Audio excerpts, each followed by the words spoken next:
All right, let's talk about a moment that literally kicks off a war. And it doesn't start on some grand battlefield. Nope. It all begins in a quiet, grief-stricken sick room with one single, brutal act. And right away, we get this absolutely chilling line from the assassin. It's a mercy. He's dead already. I mean, that just raises this huge, terrifying question, right? Why on earth would anyone want a sleeping child dead? That's the mystery we're diving into. So before we even get to the attack itself, you've got to understand the vibe in Winterfell. The whole place is just paralyzed by grief, and it's all centered on one person, Catelyn Stark, sitting by her son's bedside. And you can see this total disconnect happening. On one hand, you've got Maester Luwin trying to keep the castle running, practical stuff, appointing new people, getting supplies. But Catelyn, she's just gone, completely consumed by her vigil. All her duties, all the responsibilities of being the Lady of Winterfell, they've just gone out the window. It's only Bran. And look, this isn't some quiet, noble grief. No, it's this raw, almost violent anger that's pushing everyone away. This line, wow, it just perfectly captures how shattered she is. She literally can't see past her son's bedside. Even her own son, Robb, who's only 14, mind you, and trying to hold the entire North together, he can't get through to her. He's begging, telling her, hey, the rest of us still need you. But she's just trapped in that room. And she stays that way until a howl from the direwolves finally cracks that composure, just as something else is about to shatter the night. Okay, so this is it. This is the moment. All that quiet grief, that silent vigil, it gets violently interrupted by fire and steel. And right here, everything changes. All of a sudden, a fire erupts in the library tower. It's the perfect diversion, right? It pulls Robb, it pulls the guards, everyone rushes out of the main keep and away from Bran's rooms, straight into the chaos. But of course, the fire was a complete setup, a trick.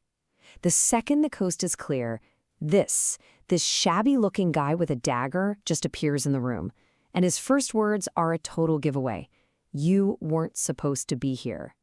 The fire's real purpose? To get Bran alone and unprotected. Catelyn, who's been a ghost for days, is suddenly shocked into action, and she fights back with this incredible primal strength. I mean, she grabs the blade with her bare hands. But in the end, it's Bran's direwolf that saves the day. It just materializes like a shadow, leaps, and, well, it rips the assassin's throat out. Just like that. So this attack, which was 100% meant to silence Bran for good, does the exact opposite for Catelyn. It snaps her out of that deep fog of grief. She's not a victim anymore. She's been transformed into something totally different. An investigator. She's out for 4 full days.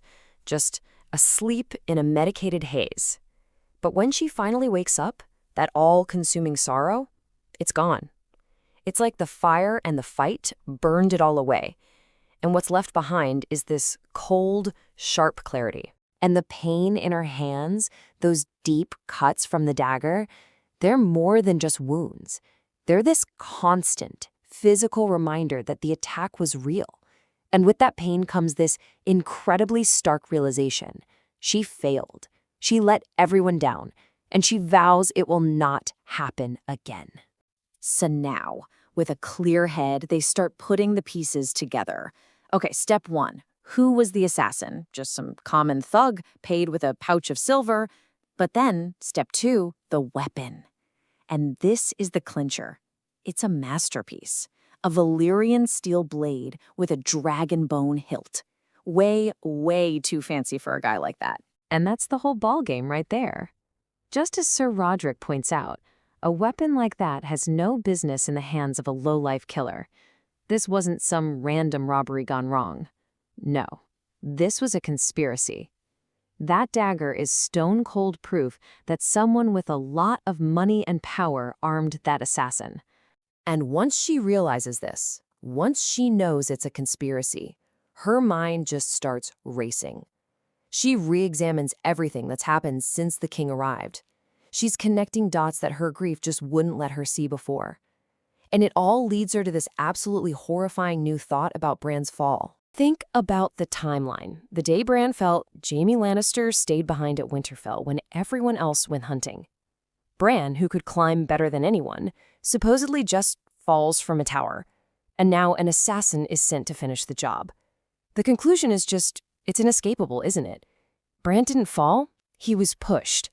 He must have seen something he wasn't supposed to see, something involving the Lannisters. Suddenly, this isn't just a personal attack on her son anymore. It fits a pattern.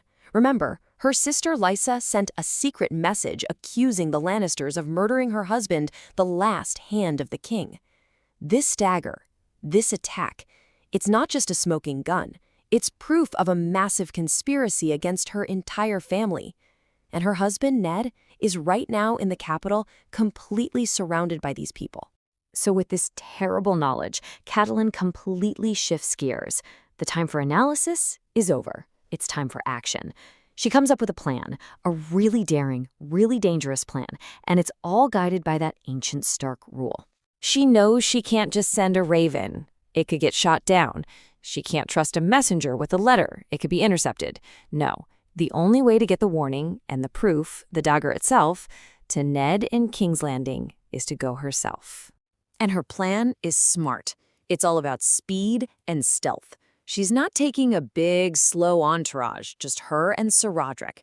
They're going to avoid the main King's Road, cut across to the coast, and take a fast ship from White Harbor. The whole point is to move so fast that she arrives before anyone even knows she's left, catching her enemies totally off guard. And she leaves Robb, now truly the acting Lord of Winterfell, with one final, chilling instruction. She tells him to have the smiths make real steel swords, not just wooden practice ones. She's not just getting him ready to be Lord. She's getting him ready for war. And just like that, a single act of violence transforms a grieving mother into a major political player. Her decisions, born from a mix of grief, love, and suspicion, are about to set off a chain reaction that will change the entire kingdom. So you have to wonder, right? Is this a mother's love protecting her family? Or is it the very thing that will tear the kingdom apart?